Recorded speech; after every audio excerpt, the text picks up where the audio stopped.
Hi folks, the Troubles podcast is back for season 5. It's been an interesting few months to say the least. Back in November, I attended the Irish Podcast Awards with John, who has written some episodes for the podcast. Though I was nominated in the history category, I didn't think the podcast would pick up any awards.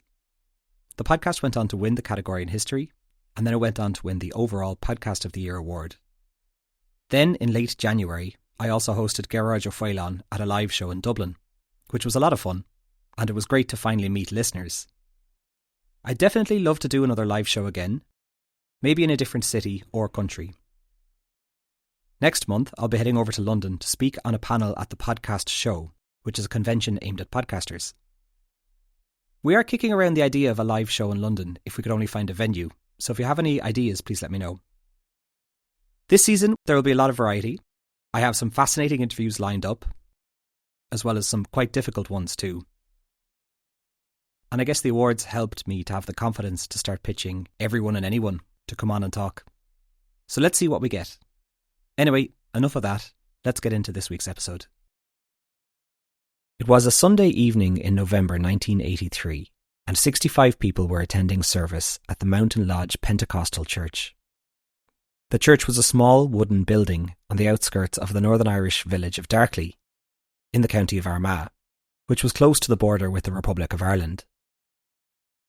The popular hymn, Are You Washed in the Blood of the Lamb, was playing, and Pastor Bobby Bain was leading the singing. It was at this time 3 masked gunmen arrived at the church. As the congregation started singing the final verse, Lay aside the garments that are stained by sin, the shooting began. What ensued has gone on to be known as the Darkley Church Killings, and in this episode we will learn about what happened and who was responsible.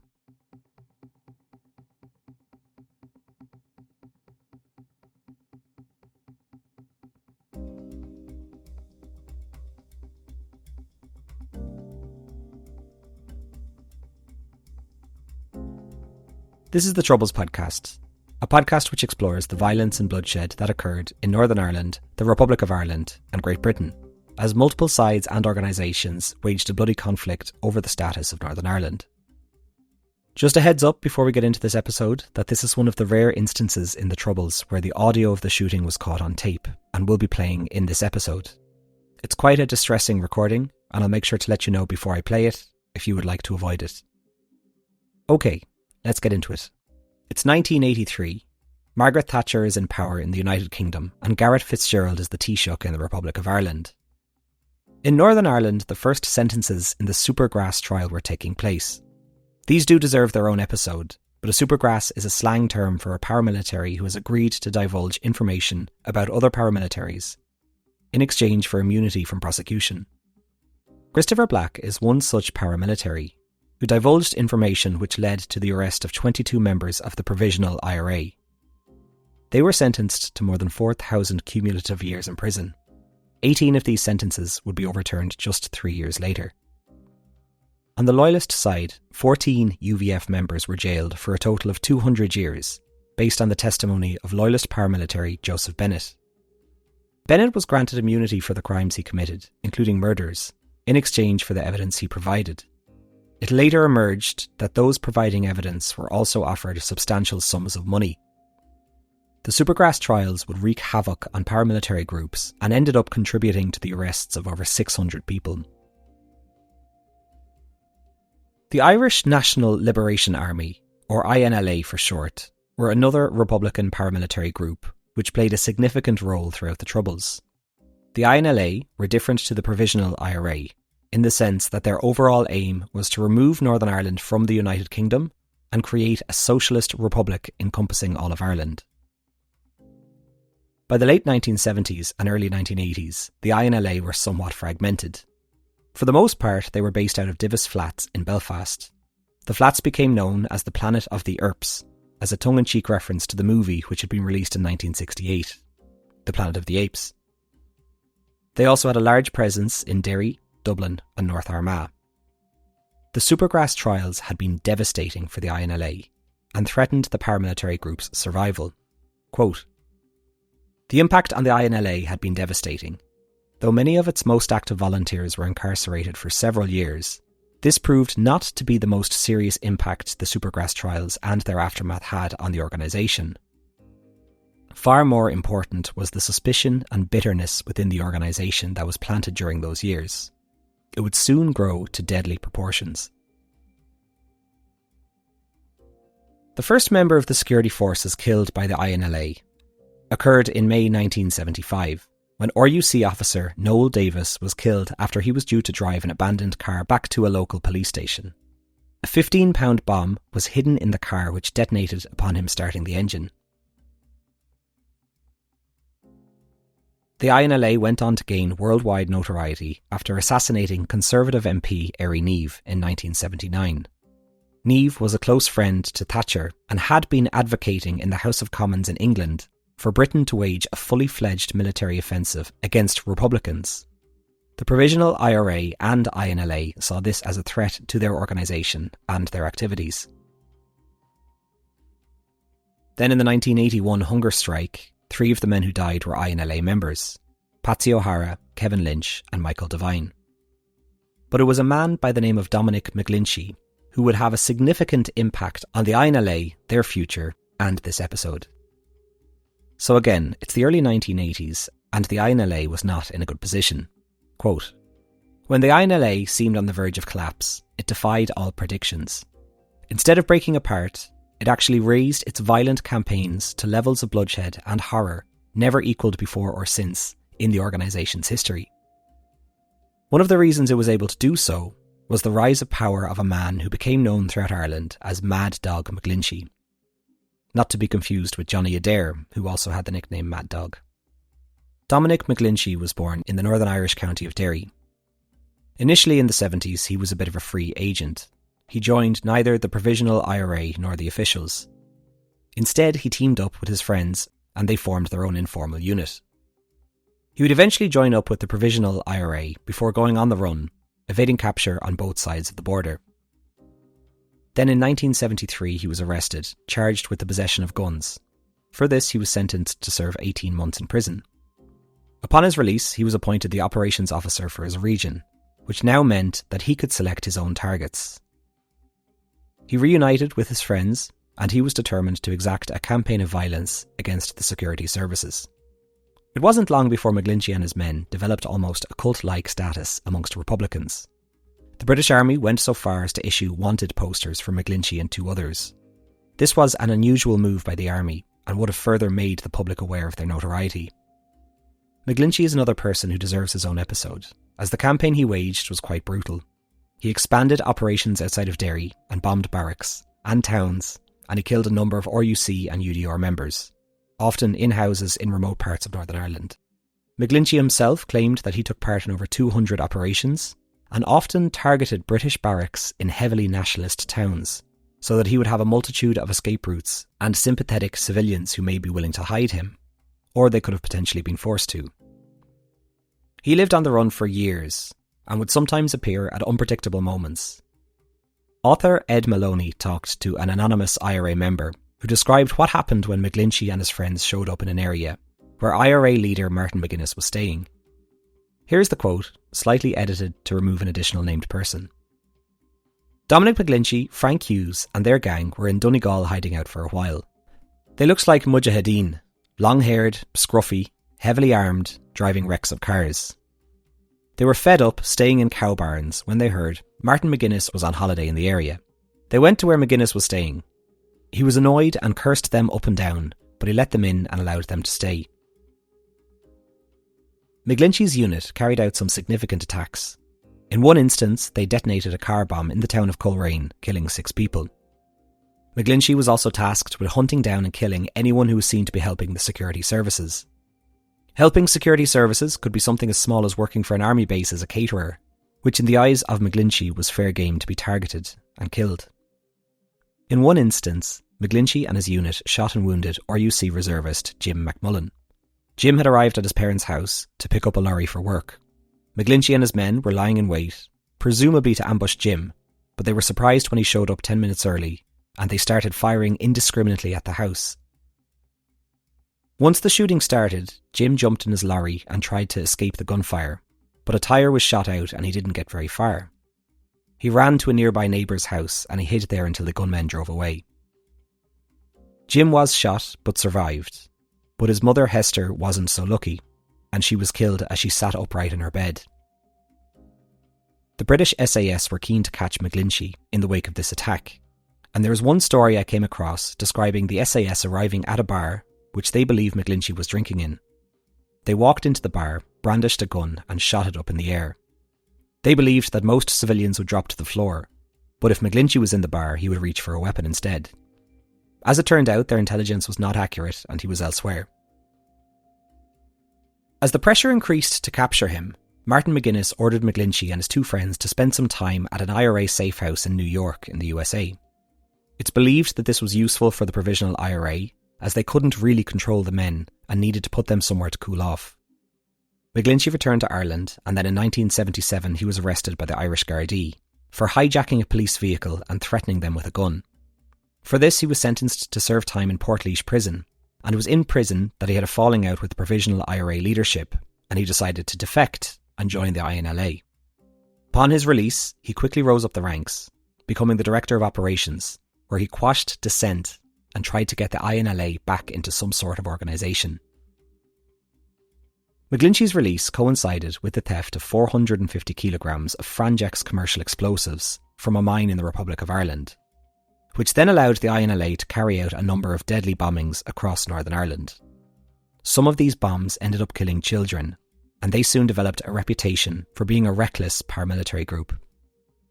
Their most deadly attack occurred on December 6, 1982, and it would seem that this attack would set the chain of events in motion, which would eventually lead to the Darkley Church killings. The Drop and Well bar was a bar in Derry which catered to British Army personnel. A small amount of Franjex explosive, enough to fit in a handbag, was placed beside a support pillar for the pub. It detonated, and the blast brought down the roof, crushing a number of people. 17 people were killed in this attack, 11 of which were soldiers on leave, and 6 were civilians. In the wake of this attack, which became known as the Ballykelly disco bombing, or Drop and Well bombing, the INLA released a statement, quote, "We believe that it is only attacks of such a nature that bring it home to the people in Britain and the British establishment. The shooting of an individual soldier for the people of Britain has very little effect in terms of media or in terms of the British administration." Just 6 days after this attack, 2 INLA members were shot dead by undercover RUC officers. The men killed were Seamus Grew and Rodney Carroll. These killings have been marred with controversy, and the security services have been accused of operating under a shoot-to-kill policy. The men were unarmed, and it later emerged that the police officers believed that the men were on their way to ferry Dominic McGlinchey out of the Republic of Ireland, where he was still on the run. Seamus Grew, who was killed in the attack, had a brother Desi, who would also go on to be killed by the SAS in 1990. But it was the killing of Rodney's brother Adrian that is believed to have eventually led to the Darkley killing. This podcast would absolutely not still be here if it wasn't for the people on Patreon who have been supporting me. On Patreon, you can listen to episodes early, which are also ad-free. And I also release a companion video after most episodes, which would have additional information about the subject matter. I usually release a short video when there is significant news happening in Northern Ireland. So with the recent arrest of the DUP's Jeffrey Donaldson, I will be updating my Patreons regarding that situation. We also have a book club, where we read a book, and then after a few weeks we have a group Zoom chat where we can talk about the book we are reading. This month we are reading one which is telling the tale of the Iliad through the lens of the Troubles. If any of this sounds like your cup of tea, then you can subscribe over at patreon.com/The Troubles Podcast. Each and every supporter helps this podcast get one step closer to becoming a full-time job. Thanks for listening.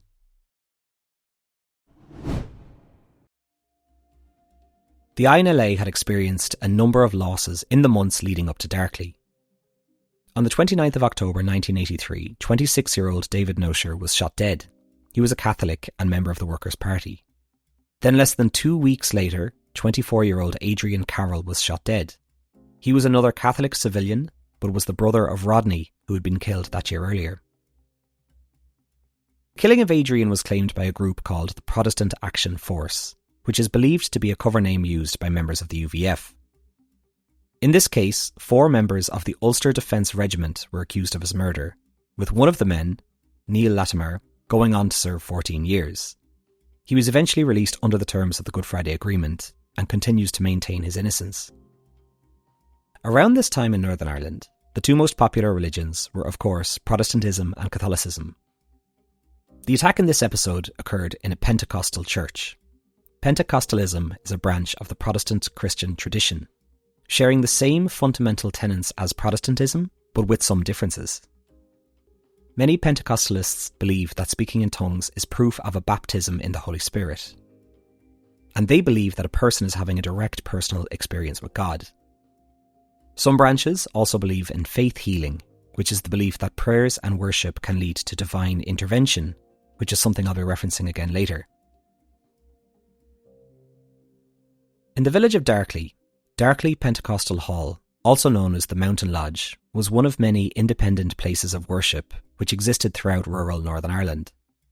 The church was in a predominantly Catholic area in a small village or townland known as Darkley, which was rather isolated.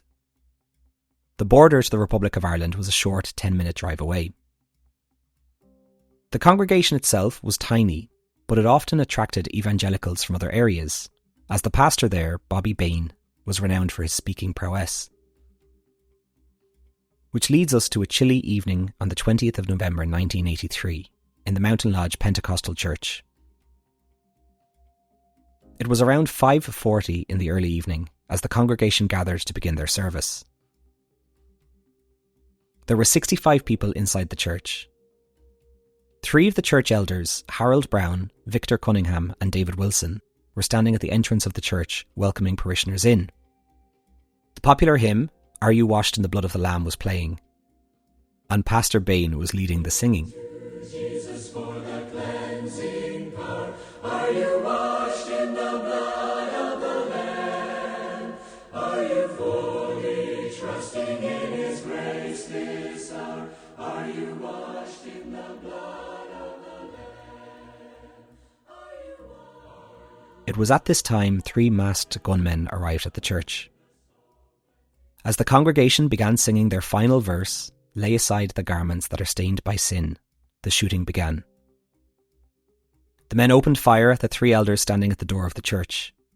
59-year-old Harold Brown and 39-year-old Victor Cunningham were shot at point-blank range and killed instantly. 44-year-old David Wilson was also shot, but managed to burst through the door into the church and shout to everyone to take cover and get under the benches. He then collapsed and died.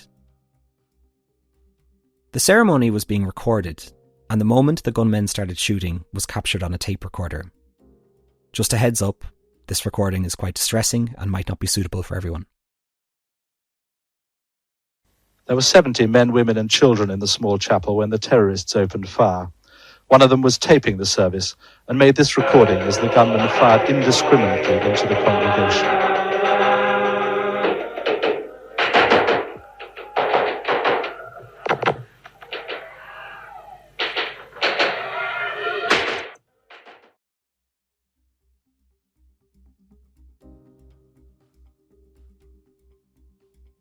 After the initial 3 men were shot, the gunmen stood outside and continued to fire indiscriminately into the hall, through the doors and walls. William White was hit with 5 bullets in his lower abdomen, and his wife was grazed in the back by a bullet. Another bullet passed through the trouser leg of their 18-month-old son. Bobby and Muriel Heron were both hit in the legs. Sally Bain, the daughter of the pastor, had a bullet pass through her elbow before lodging in her thigh. Another parishioner was hit in the cheek. Nigel White was hit in the leg, and it has been incorrectly reported that his girlfriend Kathy White was hit on the bridge of the nose.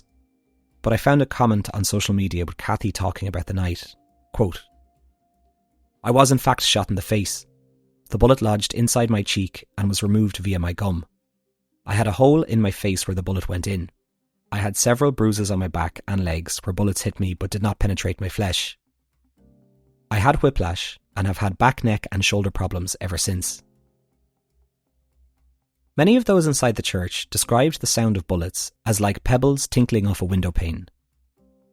In total, around 70 bullets were fired, 25 of which were fired after the gunmen all paused to reload. The 3 gunmen then jumped into a car which may or may not have been driven by a 4th individual, and they disappeared off into the night, into the Republic of Ireland.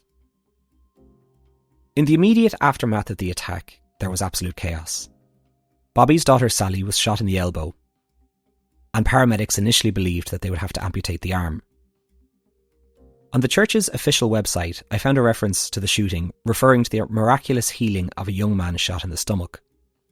We can only assume that this is William White, who I referenced earlier. Quote, "It was all over in a few minutes and the gunmen fled. Pastor Bob was praying for the wounded when he noticed a young man in the back seat badly injured. This young man had been shot through the door and a number of bullets were lodged in his stomach. It looked like he wouldn't make it as he was bleeding very badly. Pastor Bob laid hands on him and commanded the bleeding to stop, which, to the astonishment of the medics, it did immediately. In total, 3 people were killed in the attack, the 3 men who were standing at the entrance to the church, with 7 wounded. It wasn't long before police and army were on the scene and began their investigation. Ex-BBC reporter Mervyn Jess was dispatched to the scene, which had been cordoned off by the time he arrived. But a press liaison officer with the RUC brought him into the church, and he described what he saw. Quote, "I had taken time to observe and digest what I was seeing in front of me in the hall. Bullet holes were clearly obvious on the wooden walls and the padded benches. Lots of bullet holes. Blood-stained seats and floor had splattered onto hymn books which lay scattered about. I interviewed a senior RUC officer at the scene, then drove back to my newsroom to prepare a report for the midnight radio news and get a package ready to broadcast on the breakfast news bulletins. My concern was trying to find the right words to convey the horror at what happened in Darkley. While I was doing this, I got a call from the same press liaison officer I had met on the scene. He told me he had something which he thought I might be interested in. He told me that a member of the congregation had been recording the service on a cassette tape recorder, and it included the moment when the gunmen struck. When I heard it for the first time, it sent a chill through me, but I realised from a reporter's point of view, this was the way to tell this story properly. The following morning, those 47 seconds of audio, death and horror descending on unsuspecting worshippers, was broadcast on radio news bulletins in Northern Ireland, across the UK, and eventually the world. There had already been and would continue to be incidents involving much higher levels of dead and injured in the Northern Ireland Troubles. However, Darkley resonated and struck fear into many people's hearts because of the nature of the attack.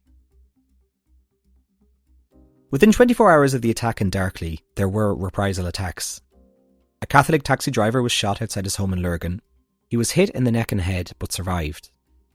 Then, 5 days later, a 37-year-old Catholic man was seriously injured in a shooting. That same day, 51-year-old Catholic man Daniel Rouse was beaten to death. Ian Paisley vowed to provide armed support to protect Protestants in border areas. Throughout the Troubles, Protestants who lived in border areas felt very vulnerable. Attacks could be carried out, with the attackers then fleeing into the Republic of Ireland, and Unionists didn't have faith that the Irish Gardaí would be able to catch them or that the Irish government was doing enough to stop them. Jim Nicholson, then official Unionist Party MP and MLA for the area, said that the attack came at a time of trepidation in the border region. Quote, "That was one of the worst periods I lived through during my time as a public representative. A lot of horrific things were happening in border areas. That's how bad the situation was. Nobody knew where the next strike was going to happen, who was going to be murdered next. We lived in a time when, quite frankly, nothing was beyond the pale to the terrorists. Certainly in the Unionist community, there was a belief at that time that there was a genocide being carried out in the border areas. When they are going to a place of worship and doing what they did, people could be forgiven for believing that. There was no extradition, no cooperation between North and South. People were freely roaming into the border back and forward, and the Republic was a safe haven. While they were there, they were looked at as some kind of heroes, despite the atrocities they are responsible for.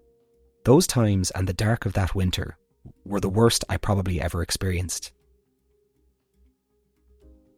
So who exactly was responsible for this attack? The road to justice would be long and in many ways fruitless. In the wake of the attack, a phone call was placed to a journalist, stating that the attack had been carried out by the Catholic Reaction Force, and that it was, quote, retaliation for the murderous sectarian campaign carried out by the Protestant Action Force. The Protestant Action Force that I mentioned earlier was a front, a fake name used by loyalist paramilitaries when claiming attacks in Northern Ireland. By doing this, they were not associating the attack with any particular paramilitary group, like the UVF or UDA. By all accounts, killing people while they were attending a church service was a shameful act, and not one that a Republican paramilitary group would want to claim, for fear of the public outcry. The Catholic Reaction Force was a made-up name to cover the perpetrators in a smokescreen, and was used sporadically throughout the Troubles, both by the Provisional IRA and the INLA. The statement to journalists continued, quote, by this token retaliation, we could easily have taken the lives of at least 20 more innocent Protestants. We serve notice on the PAF, that's the Protestant Action Force, to call an immediate halt in their vicious, indiscriminate campaign against innocent Catholics, or we will make the Darkley Killings look like a picnic. Almost immediately, the focus of the investigation fell on the INLA, and in particular their leader, Dominic McGlinchey. In the wake of the attack, the IRSP, which was the political wing of the INLA, released a statement through their member, Kevin McQuillan. Kevin was quick to condemn the shootings, but then made a fairly outrageous claim, saying that the guns used in the attack had been seized by the security services and that the Darkley attack was carried out by British intelligence. Investigators discovered that the type of weapon used in the shooting at Darkley was a Ruger semi-automatic rifle, which had been linked to the killing of 2 RUC constables the previous year. The Provisional IRA issued a statement denying any involvement and calling the killings, quote, blatantly sectarian shooting. Years later, it would emerge that this focus on the INLA didn't come out of the blue, but rather from an informer. Hugh Jordan writes in the Sunday World that the RUC Special Branch told him that their contact/informer within the INLA told them exactly who carried out the shooting. So how much involvement did Dominic McGlinchey have? 1 week after the attack, and while continuing to face mounting pressure from the public, the media and other Republicans, McGlinchey admitted to the media that one of the men involved in the attack had been an INLA member, and that McGlinchey had supplied him with a gun just 1 week before the killings. He then said that he had no idea that the gun would be used for something like Darkley. McGlinchey claimed that the unnamed INLA member's brother had been killed by loyalists, so he asked McGlinchey for a gun so that he could shoot a known loyalist who had been involved in sectarian attacks. He went on to say that there was no justification for this kind of attack, saying that the man was, quote, clearly deranged by the death of his brother, and he used it instead to attack the Darkley Gospel Hall. He must have been unbalanced or something to have gone and organised this killing. We are conducting an inquiry. Then a few weeks later, McGlinchey, while still on the run from the RUC and Gardaí, gave an interview to the Socialist Republican newsletter The Starry Plough, where he talked about the killings in a rather demeaning way. He said, quote, I condemn them. Those people were only hillbilly folk who had done no harm to anyone. They are in no way a legitimate target. These killings are contrary to Republican socialism. They cannot be defended.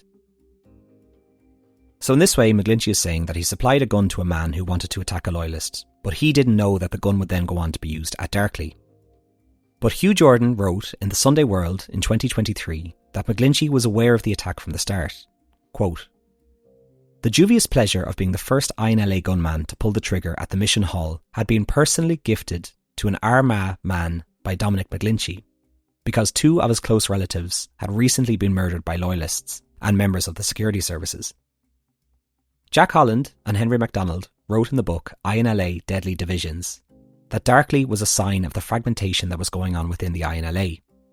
Some members were disgusted, and some were frustrated at the lack of control within the paramilitary group. They were a group who wanted to create a socialist republic, but couldn't control their members, who often engaged in bitter personal disputes with loyalists. So with this in mind, the attack in Darkley was either one of 2 things. It was either sanctioned by McGlinchey himself, but this is very hard to prove. I've only found one source suggesting that he knew from the outset. Or it was an INLA member gone rogue, out to get revenge on the Unionist community angered at the death of his family members. So who were the shooters at Darkley? It's hard to tell. As of writing, it would appear that the men are still alive and are known to the media, but they have not had any charges put against them. I'd imagine this was due to a lack of evidence, but it's hard to know. I contacted the Irish Gardaí and requested a statement regarding their investigation, and they have yet to respond. The Irish Independent claimed back in 2009 that one of the men involved in Darkley eventually left the INLA and went on to join the real IRA. Then in 2023, the Sunday World claimed that it had been made aware of the identities of the perpetrators, but it would not name them for legal reasons. The paper stated that with the exception of Dominic McGlinchey, all of those who carried out the attack in Darkley are still alive. As for Darkley and its parishioners, a new building was opened in 1990, but was severely damaged by an arson attack 4 years later. They rebuilt again and opened a new building in 1995, which is still in operation today. Though there was significant loss and grief, the focus of the congregation was always to talk of restraint, talking of their faith, and talking of Christian love. In 1983, David Bell was a young man who was present during the shooting at Darkley. He survived unscathed and went on to become the church's pastor. In a recent interview, he said, if the gunmen came to Mountain Lodge today, repenting of their sins and seeking forgiveness, Pastor Bell would welcome them openly. Quote, "We are more about life than death. We have peace and comfort knowing that those who died were in right standing and are in God's presence now." As of writing, there is yet to be anyone prosecuted for what happened at Darkley. Dominic McGlinchey really does need his own episode, but in later years he would be arrested, and in 1987, while behind bars, his wife Mary was executed. Mary was bathing her children when two balaclava-clad gunmen entered her home.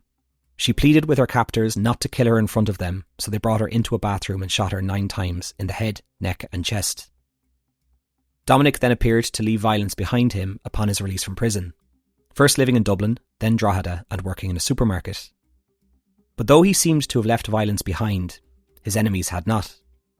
He was killed in 1994 in front of his teenage son Dominic Og. The identities of those who killed Mary and Dominic McGlinchey is quite unclear. There have been accusations that it was fellow Republicans, still angry about the INLA split, or loyalists.